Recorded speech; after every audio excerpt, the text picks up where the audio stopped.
आपने पूछा आजकल बच्चों के हार्ट आर्टरीज श्रिंक हो रही हैं, कोलेस्ट्रॉल बढ़ रहा है, कई लोग कहते हैं घी खाओ और कई लोग कहते हैं ना खाओ। आप बड़ों को भी हो रहा है, बच्चों को भी हो रहा है, छोटी छोटी आयु में हार्ट अटैक भी हो रहे हैं।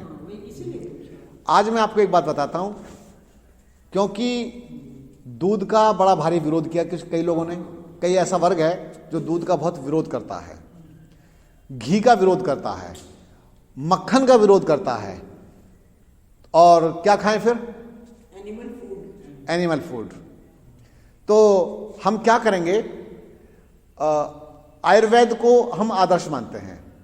आयुर्वेद के अनुसार गाय के दूध में किस प्रकार के तत्व होते हैं, अलग अलग उन्होंने पशुओं के उस बता रखे हैं। एक व्यक्ति ने कहा कि गाय का दूध तो उसके सांड के लिए होता है, उसके बछड़े के लिए होता है, उनके बच्चे के लिए होता है। जी हाँ, सुनिए। और दूसरी बात, सबका अलग अलग है। फिर तो यह है कि जितने भी पशु हैं उन सबको कहीं जंगल में, वीरान जंगल में छोड़ आओ भैया, फिर अपने घर में किसी को पालने की आवश्यकता आपको नहीं है। एक बात तो ये हुई। अब रही बात यह कि प्राचीन समय से एक परंपरा थी कि उनको ब्रह्मचर्य का पालन करना सिखाया जाता था। मैं अभी वहीं आ रहा हूं। ब्रह्मचर्य का पालन करना सिखाया जाता था, खान पान उनके दुरुस्त थे, बढ़िया, खूब व्यायाम करना सिखाया जाता था, और उसके साथ में दूध, घी, मक्खन, छाछ, दही उनका आहार था।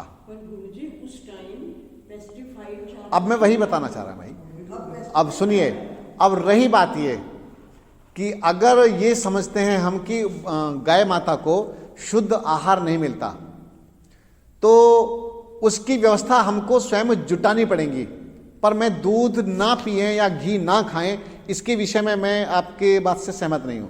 आर्टरीज जो श्रिंक हो रही है वो हो ही इसलिए रही है क्योंकि हमारे अंदर वो स्टेमिना, वो पावर है नहीं, चिकनाई नहीं है हमारे अंदर। हमारे अंदर जब चिकनाइयां होंगी ही नहीं, जब वो पावर एक बात बताइए, कितने लोग रिफाइंड खाते हैं आज भी? अरे आप नहीं खाते ना, साइलेंट किलर। क्या रिफाइंड बिकना बंद हो चुका है दुकानों पर? कोई बैन तो नहीं लगाना, फिर भी बिक रहा है ना। उस कंपनी से जाकर के पूछो कि कितना उसका भी रिफाइंड बिकता है। धड़ल्ले से बिक रहा है। डालडा भी बिक रहा है, डालडा बंद नहीं हुआ है। और इसी प्रकार के कई प्रकार की जो तेल और घी जो खाने योग्य नहीं थे वो धड़ल्ले से बिक रहे हैं। आपको प्रतिबंध लगाना है तो वहां पर प्रतिबंध लगाना चाहिए, उधर प्रतिबंध लगाना चाहिए। और देसी गाय का जो हम दही से को बिलो करके जो मक्खन निकलता ताजा ताजा, और मक्का की रोटी के साथ और सरसों का साग उसके साथ में जो खाया जाता था, वो बड़ा सुपाच्य भी होता था और हमको लाभ देता था।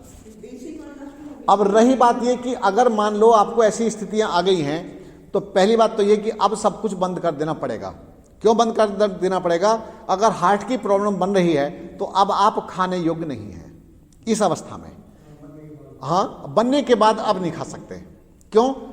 इसका अर्थ है कि जिनके बारे में आप पूछ रहे हैं कि उनकी लाइफ स्टाइल परफेक्ट नहीं है, एक जो नेचुरल लाइफ स्टाइल होनी चाहिए, तो ये परफेक्ट नहीं है। क्योंकि उनकी जिन्होंने हमसे सलाह ली थी, उन्होंने दूध, घी, मक्खन बताया डॉक्टर ने जी, और उसके बाद उनकी रिपोर्ट भी ठीक है जी। वो सही है। सुनो, गाय का दूध और घी तो अमृत होता है, लेकिन अमृत,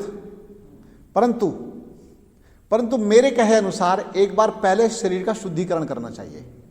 पहले डाइट को अपना सुधारो, लाइफ स्टाइल चेंज करो, और जब लाइफ स्टाइल चेंज करो तो उसके बाद में छाछ आदि जितनी भी चीजें, ये भी औषधि का काम करती हैं। औषधि नहीं, परम औषधि हैं ये।